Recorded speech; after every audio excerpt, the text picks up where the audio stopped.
Good morning, Blaine, and good morning to our viewers. Yes, indeed, we ended the week last week with the testimony of the UDM leader, General Bantu Holomisa.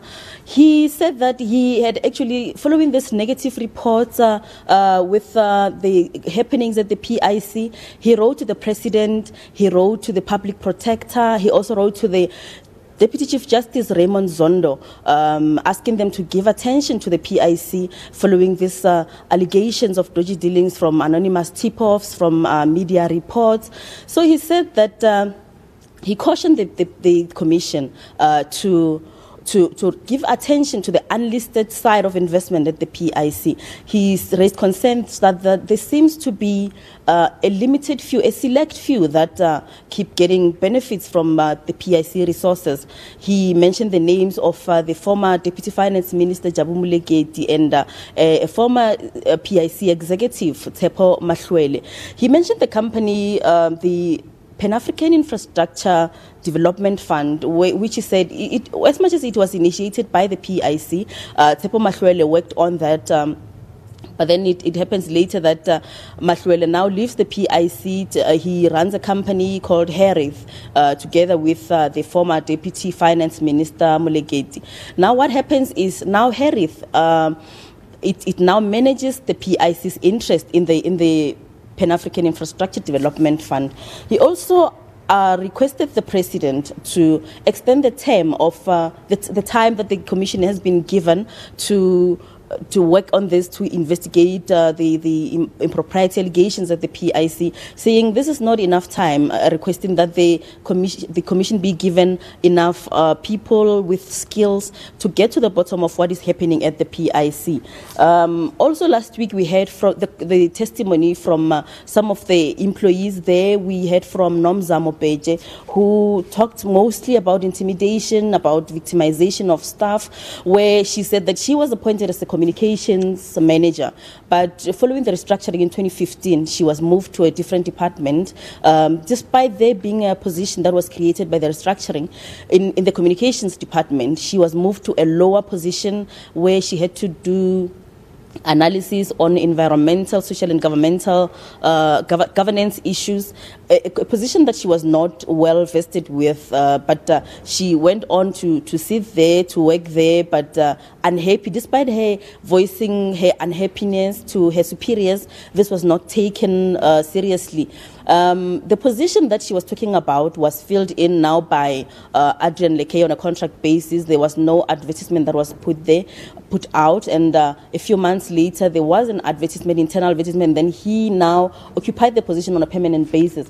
When Lekay was now seconded to the Department of Public Enterprises, Beji was now put in that position in an acting role. Now this position should come to an end at the end of this month. She says now she's taking legal action, she's taking legal advice, trying not to go back to the position that she was not trained for. She now wants to remain in communications. Another person that took the stand was Mervyn Muller, who is also a former executive at the PIC. He talked mostly about bonuses. We understand there's a lot of unhappiness with payment of bonuses at the PIC. He said that there's a lot of interference as well from the shareholder, being the finance minister.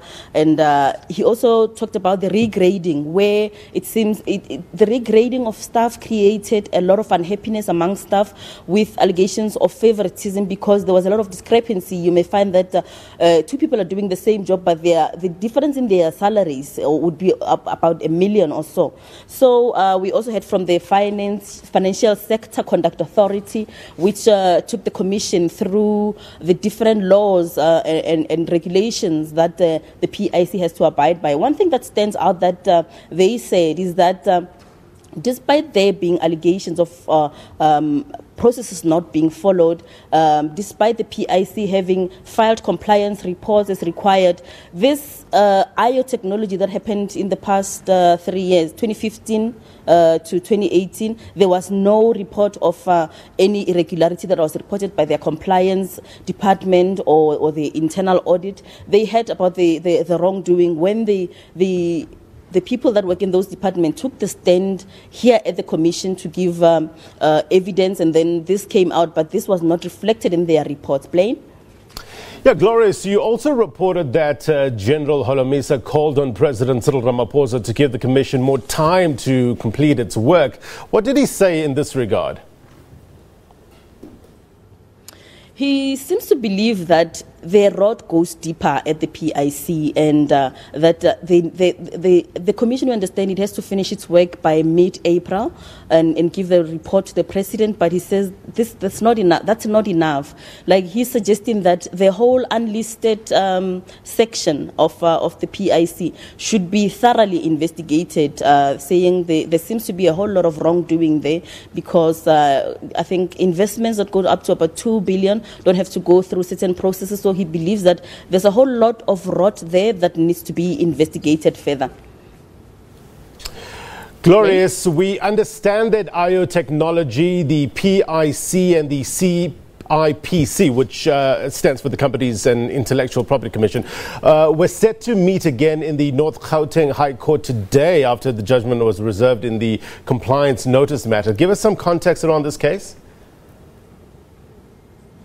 Yes, the PIC, the CIPC and IO Technology appeared in court on Friday, but judgment was reserved. You understand? This is the case where they have IO Technology and the PIC have separately asked the courts to set aside the compliance notice issued by the CIPC, and IO Technology also is seeking to interdict PIC from following up on this compliance notice. Now, the CIPC is challenging this. We understand that they've agreed to, however, give the PIC more time to recoup the money, the investment that was made in IO Technology, the 4.3 billion that was made without following proper procedures. They gave them now 60 days to comply, to recoup the money, also with interest. Now, the compliance notice goes back to the case, the IO Technology deal that we've heard a lot about in this commission, where it said that it seemed the former CEO, Dr. Dan Majila, seemed to be rather desperate to pass this deal through, where he signed subscription forms and paid the money through before a committee could sit and discuss this deal and pass it through. But this was done with the view that the processes were not breached, as they would be ratified at the later meeting. But this was never done. Now the CIPC has come through to instruct the PIC to recoup that money with interest.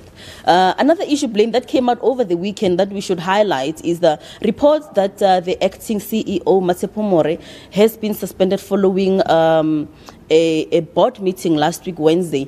The PIC hasn't come through to confirm this or deny it, but we understand that there was a board meeting and the chair of the board, Mondli Gungubele, the Deputy Finance Minister, has decided to suspend the acting CEO given the kind of allegations that came through at the commission. And there were questions that were raised regarding the IO Technology that was signed before processes could take place, where she was one of the signatories. But remember, there were two people that were suspended with this regard, and questions were raised as to, she was the CFO, why wasn't she also suspended, because she signed also in that deal. So we don't know yet if this is true, but we'll hear as the day goes by as to whether indeed the PIC has suspended her or not. But these were reports that came through over the weekend. Blaine? Glorious, as always, great reporting. Thank you very much indeed for your time. That was Glorious Sefako, Musi, live for us in the capital. Okay, let me take you now.